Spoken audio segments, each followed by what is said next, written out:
की बिहार में मानसून पूरी तरह से सक्रिय होने के कारण लगातार बारिश हो रही है। वहीं गंगा समेत कई नदियों के जलस्तर में वृद्धि देखने को मिल रही है।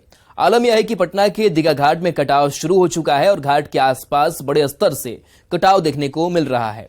लगातार इस तरह कटाव होने से न सिर्फ आगे बाढ़ का खतरा बढ़ सकता है, बल्कि गंगा घाट पर आए श्रद्धालुओं को स्नान करने के लिए भी जगह कम पड़ जाएंगे। इधर मौसम विभाग ने 5 जुलाई तक के लिए मध्यम से भारी बारिश की चेतावनी जारी की है। पटना के दीघा घाट का जायजा लिया हमारे संवाददाता रजनीश कुमार ने। एक तरफ जहां मानसून की बारिश लगातार हो रही है, वहीं दूसरी तरफ गंगा समेत कई नदियों के जलस्तर में वृद्धि देखने को मिल रही है। राजधानी पटना की अगर बात करें तो दीघा घाट पर भी जलस्तर जो है बढ़ा है और उसके साथ साथ जो घाट के आसपास के जगह है वहां पर कटाव भी शुरू हो गया है।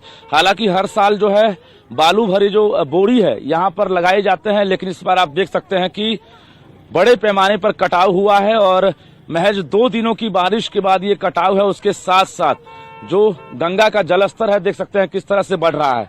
हालांकि जो गंगा स्नान करने वाले लोग हैं अभी यहाँ पहुंच रहे हैं, लेकिन अब घाट छोटा पड़ने लगा है क्योंकि लगातार कटाव देखने को मिल रहा है।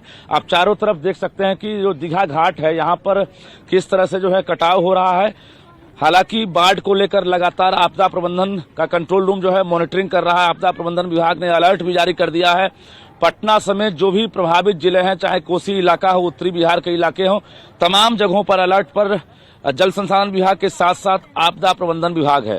लेकिन राजधानी पटना की अगर बात करेंगे तो यहाँ पर गंगा के जलस्तर में तेजी से वृद्धि हो रही है और उत्तर प्रदेश से बक्सर से अगर बात करेंगे होते हुए गंगा जो है उसका मिलान होता है और उसके साथ साथ सभी नदियां जो है धीरे धीरे जो है उसके जलस्तर में वृद्धि हो रही है और राजधानी पटना में इसका असर देखने को मिल रहा है। मौसम विभाग ने 5 जुलाई तक के लिए फोरकास्ट किया है कि 5 जुलाई तक मानसून जो है पूरी तरह से सक्रिय रहेगा। ऐसे में भारी बारिश की संभावना जताई गई है। कैमरामैन दीपक के साथ रजनीश कुमार, न्यूज़ 18 पटना।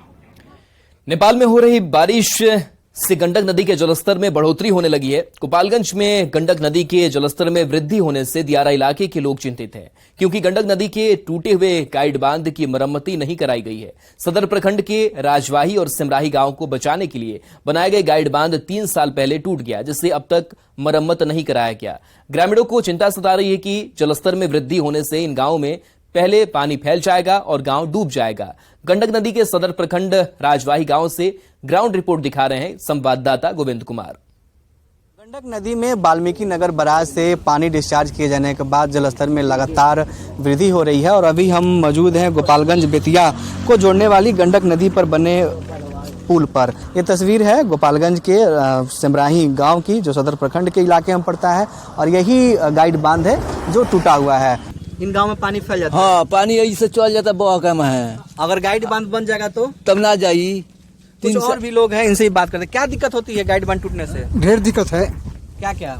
पानी हैरान कर देगा, पानी घुस जाता है घर में। अब क्या करी, समझ गया, घर द्वार सब दहा जाता है गाइड बांध की वजह से। हाँ, एक से बना जाए तो नहीं दहेगा।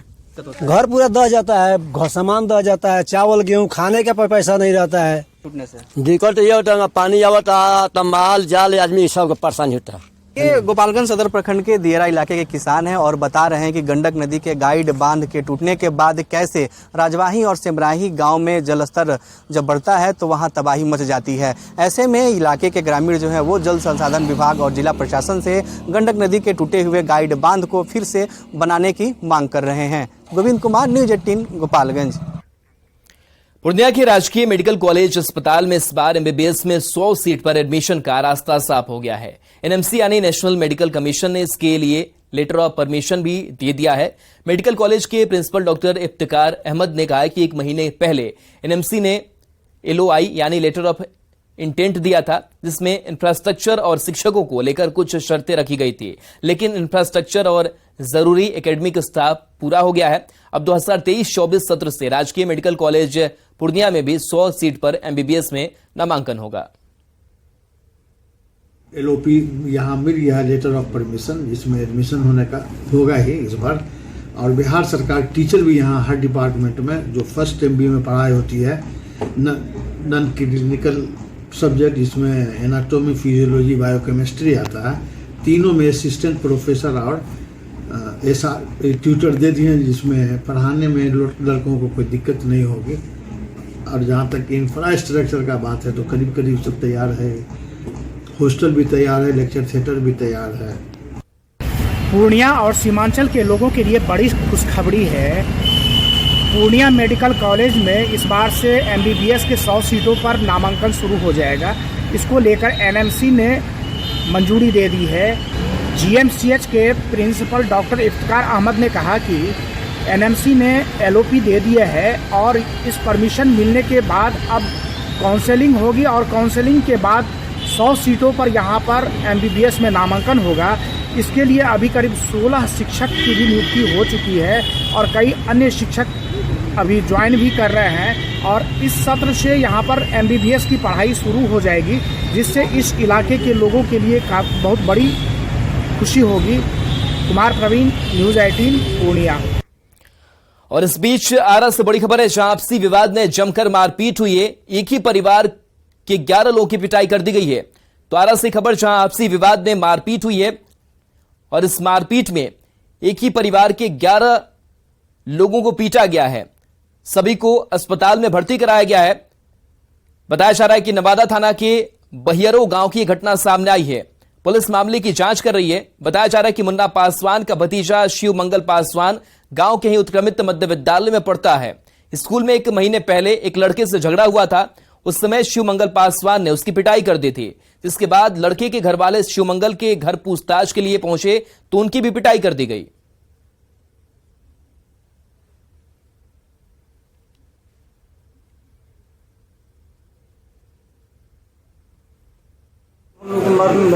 आप लोग कितने लोग घायल हैं? हम लोग 7-8 आदमी।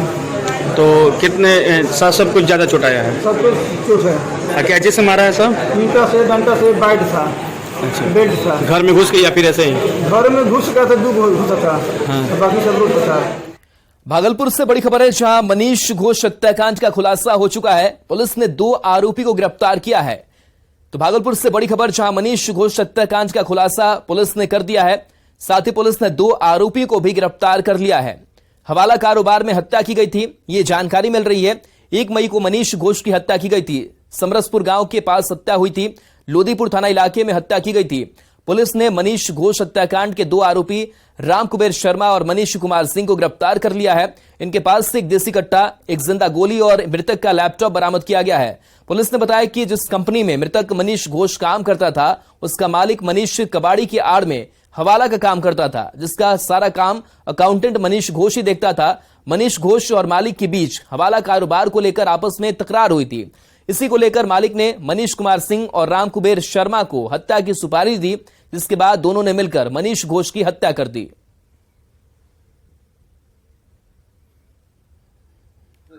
साक्ष्य के आधार पर 2 लोग को गिरफ्तार किया गया, राम कुबेर शर्मा और दूसरा मां भगवती ट्रेडर्स कबाड़ी के मालिक मनीष कुमार को। इन दोनों को गिरफ्तार किया गया। और जो कांड का जो मोटिव निकल के आ रहा है, इसमें जो मृतक अकाउंटेंट थे वो सारा काम जो है मनीष सिंह का जो मालिक थे वो संभालते थे और कबाड़ी के काम के आड़ में कुछ और काम भी अवैध यहाँ पे चल रहा था, पैसे का ट्रांजैक्शन का, हवाला ट्रांजैक्शन का। तो इसमें जो मृतक अकाउंटेंट थे वो जो है धीरे धीरे जो सारे ट्रांजैक्शंस थे वो कहीं ना कहीं इनके द्वारा किया जा रहा था।